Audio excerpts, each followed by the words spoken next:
Hello, xin chào tất cả các bạn, chào mừng các bạn đến với kênh móc len của Mimi Handmade. Hôm nay Mimi sẽ hướng dẫn cho các bạn móc hai cái mẫu nút để chúng ta có thể là thay thế những cái hạt nút thông thường các bạn, mà chúng ta sẽ trang trí giày nè, áo khoác cũng như là túi xách nha. Rất là dễ cưng và dễ móc luôn á các bạn. Bây giờ thì chúng ta sẽ cùng nhau bắt đầu nha. Về phần chuẩn bị len sợi thì chúng ta sẽ chuẩn bị theo cái sản phẩm mà chúng ta đang móc nha các bạn. Ví dụ như các bạn móc một chiếc túi xách bằng cái sợi dệt đó thì các bạn sẽ tạo nút bằng sợi dệt ha. Còn nếu mà các bạn móc bằng len thì các bạn sẽ móc cái nút bằng len luôn. Ví dụ như ở cái chiếc túi này nè các bạn, mình làm bằng len Mycoton nè, cho nên là mình sẽ làm cái nút này bằng len Mycoton luôn để cho nó đồng bộ hơn nha các bạn.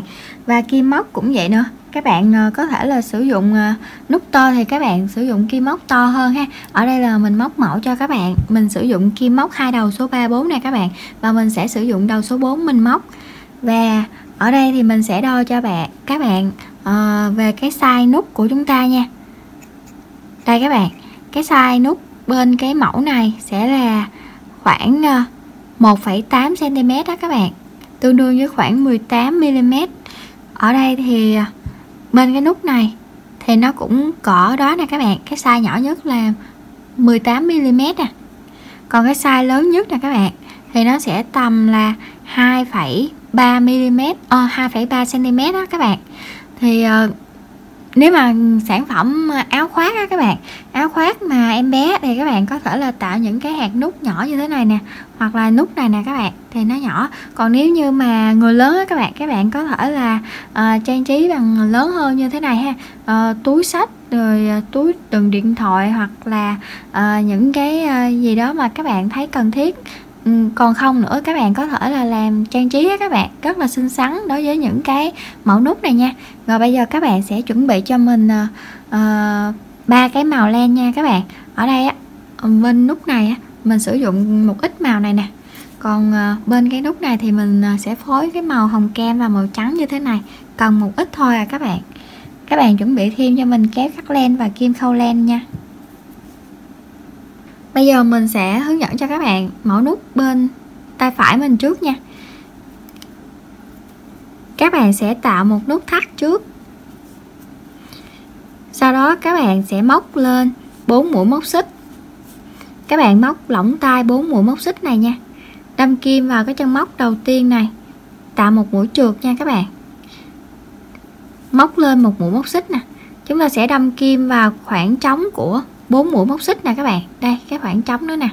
Các bạn sẽ móc vào đây 10 mũi móc đơn nha. 1 2. Các bạn cũng sẽ nẹp cái sợi len này vào trong cái mũi móc đơn. 3 4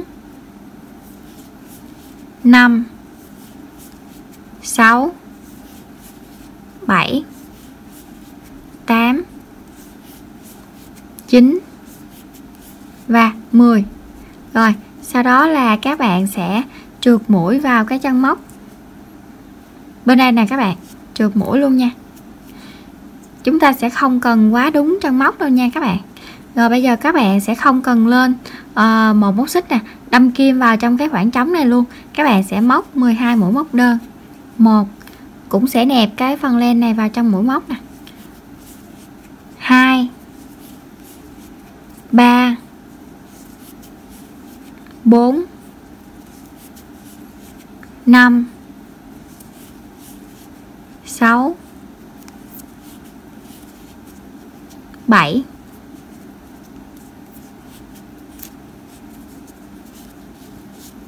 8. Rồi các bạn cắt cái này đi các bạn.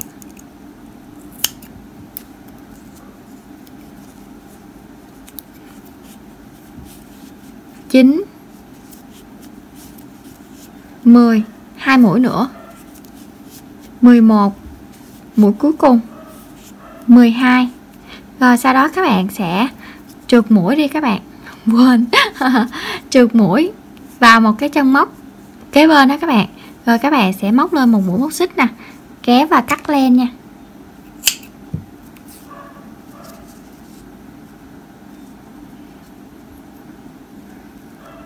cái sợi len thừa này nè các bạn sẽ kéo và các bạn sẽ cắt cho nó gọn lại nha. hồi nãy là mình cắt chưa có gọn á các bạn. Rồi mình sẽ điều chỉnh cái form này. Các bạn sẽ lấy kim khâu len, chúng ta sẽ xỏ cái phần len này qua nha. Bây giờ các bạn sẽ đưa cái kim khâu vào cái mũi kế tiếp bên đây nè các bạn sẽ luồn qua đây và các bạn sẽ giấu cái phần len này vào trong mũi móc ở phía dưới này một lần nè, giấu thêm một lần nữa thì các bạn sẽ cắt cái phần len này đi ha.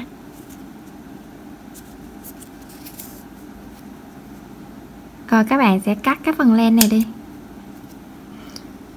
Ta sẽ được một cái form nút như thế này rồi nè các bạn, rất là thấy cưng luôn ha. Bây giờ mình sẽ để cái nút này ở chính giữa này đi, rồi chúng ta sẽ lấy một cái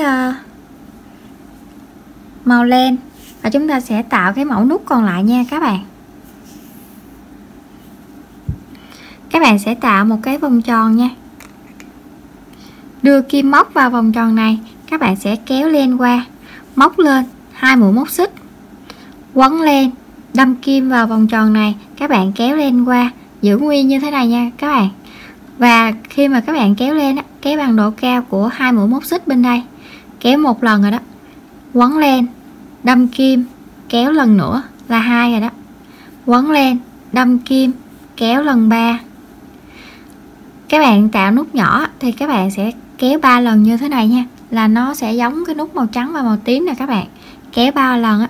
Còn cái nút to hơn là 4 lần, các bạn sẽ quấn thêm một lần nữa, đâm kim vào vòng tròn này, kéo len qua và các bạn sẽ kéo cái phần len này qua hết những cái chân móc này luôn nha các bạn. Rồi sau đó các bạn sẽ móc lên 3 mũi móc xích, 1 2 3.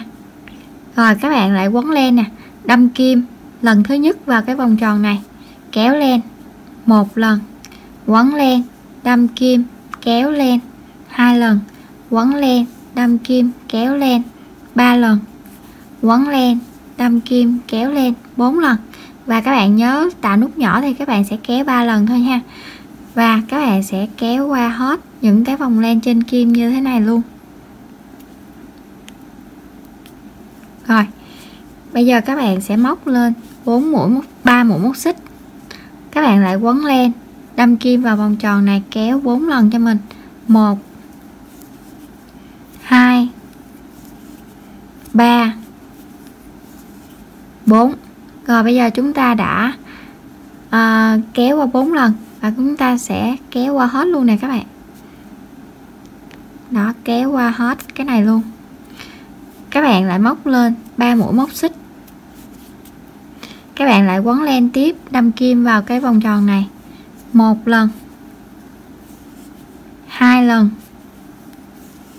3 lần, 4 lần. Rồi sau đó các bạn sẽ kéo qua hết nè, móc lên 3 mũi móc xích.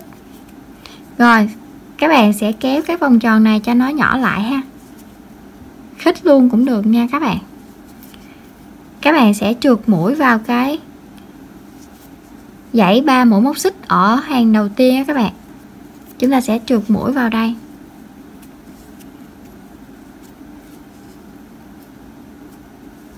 Rồi các bạn sẽ móc lên một mũi móc xích trước đi, các bạn sẽ luồn cái kim móc qua đây nè, kéo cái sợi len này ra phía sau,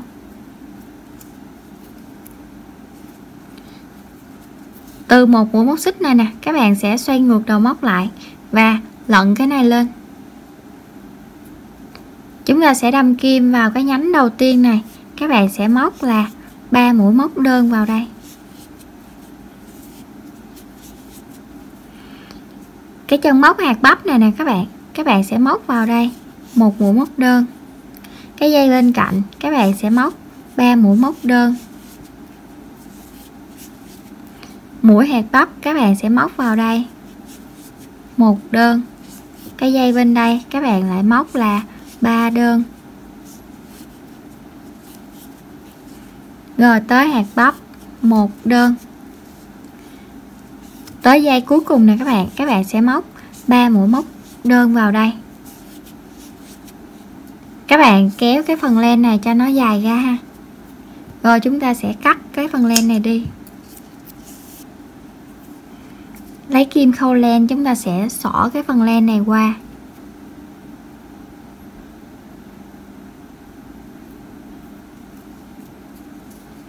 Và các bạn đếm nè, 1 2, chúng ta sẽ đâm kim vào cái chân móc thứ hai, kéo len qua, kéo rút nó lại nha các bạn.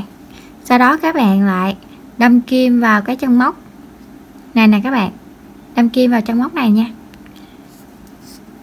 chân móc mà kế bên chỗ mà chúng ta cắt len đó các bạn. Rồi đó, chúng ta đã được một cái form nút như thế này rồi nè. Rồi các bạn sẽ đưa cái phần len này xuống phía dưới này đi.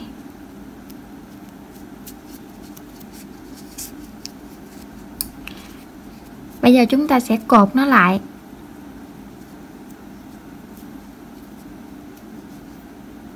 Rồi cột cho nó chặt nha các bạn. Rồi các bạn cột thêm một lần nữa. Rồi các bạn sẽ giấu vào trong mũi móc và các bạn cắt len nha. Và các bạn sẽ điều chỉnh cái form nó lại nha các bạn. Sau đó các bạn sẽ lấy cái len màu trắng á, chúng ta sẽ xỏ vào cái kim khâu len nha.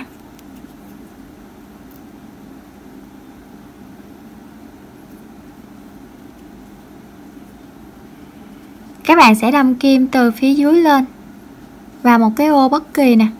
Đây. Rồi các bạn sẽ kéo cái phần len này qua, chừa lại một đoạn ở phía dưới nè các bạn, để cho chúng ta dễ khâu hơn.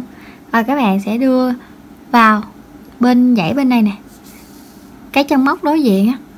Rồi các bạn sẽ kìm nó lại và các bạn sẽ gì gịch nó nha. Rồi đâm kim vào trong cái lỗ này, rồi đâm kim qua bên đây. Rồi chúng ta đã tạo dấu cộng xong rồi đó các bạn. Rồi chúng ta sẽ điều chỉnh cái dấu cộng này cho nó hợp lý lại nha các bạn. Nè, nó như thế này nè. Rồi các bạn sẽ cột lại cái phần này ở bên dưới, và các bạn cũng sẽ giấu cái phần len thừa vào trong cái mũi móc, và các bạn sẽ cắt đi cái phần len.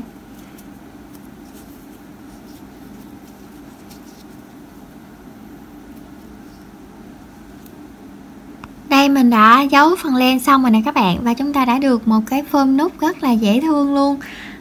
Mình hy vọng là các bạn sẽ yêu thích hai cái mẫu nút này nha. Nó thay thế cho cái phần mà nút mà chúng ta không có sẵn, đúng không các bạn? Có len và mình làm ra những cái hạt nút dễ cưng như thế này mà mình trang trí rất là dễ thương luôn á các bạn. Mình hy vọng là các bạn sẽ yêu thích nha. Nếu mà các bạn yêu thích cái video này, các bạn nhớ nhấn like giúp mình và bình luận nếu mà các bạn móc thành công nha các bạn. Và ủng hộ Mimi thêm một cái lượt đăng ký kênh nha. Mình cảm ơn các bạn rất nhiều luôn á. Và mình cũng cảm ơn các bạn đã xem hết video này và thực hiện cái mẫu nút này cùng mình nha. Bây giờ mình xin chào tạm biệt các bạn và hẹn gặp lại các bạn ở những clip sau. Bye bye.